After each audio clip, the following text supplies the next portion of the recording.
Isang maganda at mapagpalang araw na naman sa ating lahat at welcome back po ulit kayo dito sa aming channel. So ngayong araw ay medyo maaga tayong nakapunta dito sa ating farm dahil maya maya lang ay meron na naman po tayong pupuntahan at asikasuhin. And dahil nga sa maaga tayo, nagawa na po natin yung ating laging ginagawa sa tuwing tayo po ay dumarating. So naikutan na po natin lahat ng ating mga alaga, nakapagpakain na rin po tayo. At syempre, medyo nakapagpapawis tayo ngayong araw.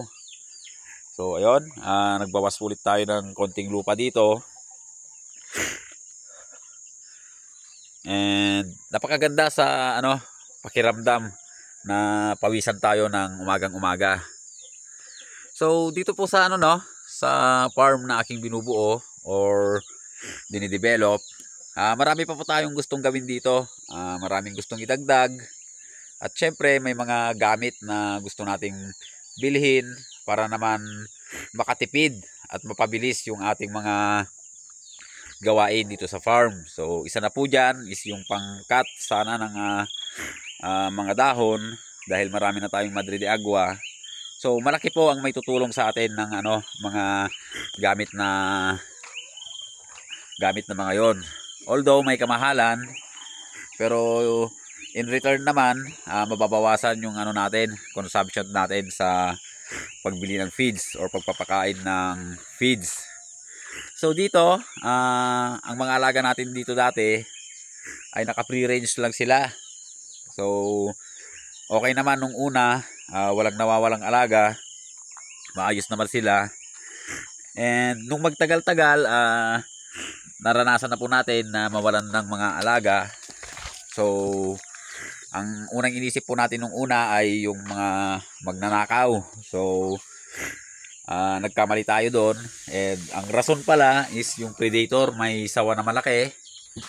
Kaya ang ginawa po natin is kinulong po natin ulit sila. Baka maubos po yung ating mga alaga. And sana hindi na bumalik yung sawa na yon. So marami din po siyang nakain na mga alaga natin. And ayun na nabanggit ko kahapon na season na naman ng pagpaparami ng ating mga alaga. Kaya ang ginawa po natin ay medyo nag-adjust po tayo. Binalik po natin lahat ng ating mga inahin. So kung titingnan nyo ay nandito na po yung ating mga inahin. So ayan. And yung iba is nasa kabila, di ba? Sa kabilang area. And ang ginawa natin para ma-maximize nga itong paggamit natin ngayon sa ating mga materyales na inahin ay medyo may konting adjustment tayong ginawa, although mapapalaki yung magiging bill natin sa kuryente. Pero in return naman makakapagparami tayo dahil season nga ngayon ng pangingitlog ng ating mga alaga or pagpaparami. So ayun bali brinoder ko na po yung ating mga alagang sisiw. Bali may 41 na piraso po dito. So pinagsama-sama ko na sila dahil nga sa hindi naman po magkakalayo yung kanilang edad. And syempre 2 weeks lang siguro natin sila ilalagay dito mula pagkalagay natin kahapon. And ganoon kasi yung ginagawa natin nung una. Bali nagbo-brooder tayo, and ang kagandahan kasi pag nagbo-brood tayo 24 hours po kasi makakakain po yung ating mga alaga. Basta tamang-tama lang po yung init para hindi sila may stress. 24 hours makakakain sila.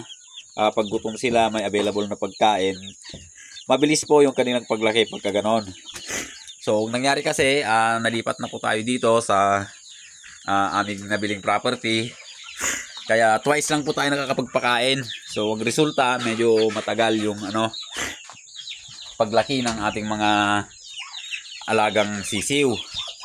Although magaganda naman sila kung titingnan nyo itong mga nauna, kahit na ganoon yung nangyayari, medyo mabilog pa rin yung kanilang pangangatawan.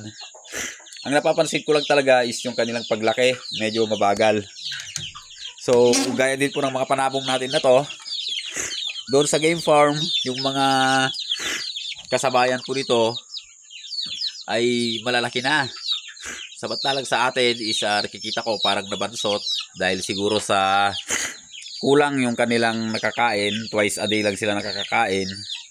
Kaya ang ginawa po natin ngayon is mag-adjust po tayo gagawin po ulit natin yung ating ginagawa.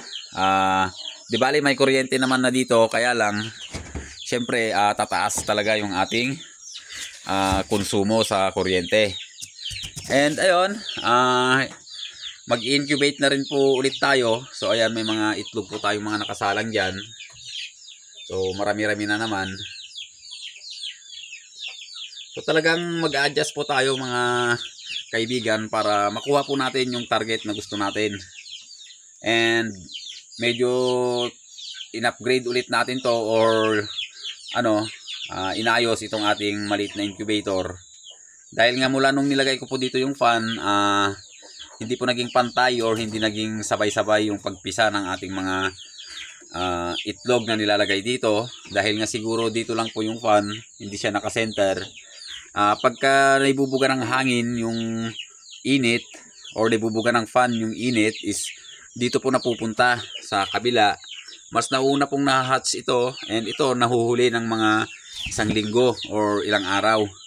Kaya ang ginawa po natin para maging pantay po ulit yung kanyang init, ay tinanggal ko na lang.